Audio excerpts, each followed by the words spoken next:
All right, Fooducate, the app, how to use it and how to enter your metrics and view your progress. So go to the App Store or your Play Store, type in Fooducate. This orange little guy here is going to pop up.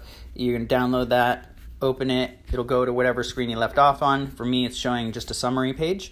So you're always going to want to click the plus sign to enter in metrics, whether it's food, calories, water, measurements, etc. And it's a little different from iOS to Android, but not too much. The plus sign will be on the right bottom corner, and then there's a couple variations, but not too many. So once you're here, I also, just on side note, I would recommend, if you ever do feel like you're getting that hunger spike, put the time that it happened at, so you can kind of track that, if it's in the middle of the night or whatever. So basically burn is going to be exercise, obviously food is going to be food, and then water is water. For water, I want to say that you can just go ahead and add as much as you had that day, and then whatever time, don't worry about it, boom. And then that goes in there. Then also, in addition to that, to enter food, the coolest thing about this app is you can scan things in, but that's just not that's a tip of the iceberg. Once you scan in things, it'll give you a whole profile of how crappy or amazing that food is.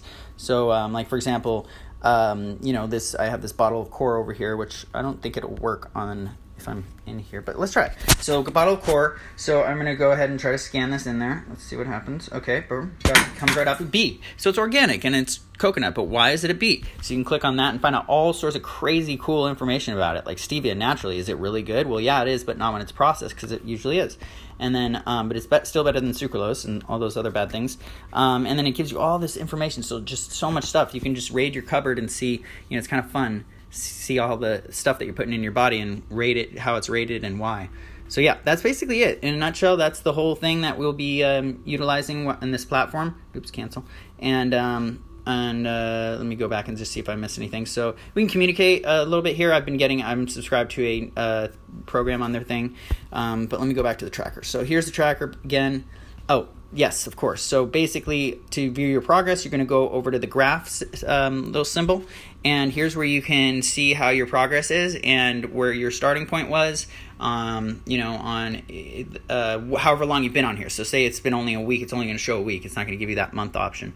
And then you can see your progress with your body, your body fat percentage if you get the Pro version, which I highly recommend because it's only $5 and it's awesome.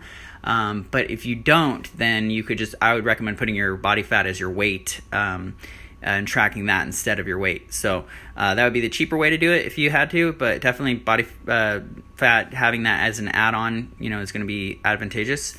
You can also see your food, how you've been doing with your progress on there, which is really handy, especially for me to see, which would be great too, because you can add screenshots and then, just post them on in the group online on Facebook. So that's basically that. So food progress, obviously it's showing the red line is my calorie intake recommended, or what I've set, and then how far below it is. It's not really accurate because I didn't enter my food in this way correctly. I was just experimenting.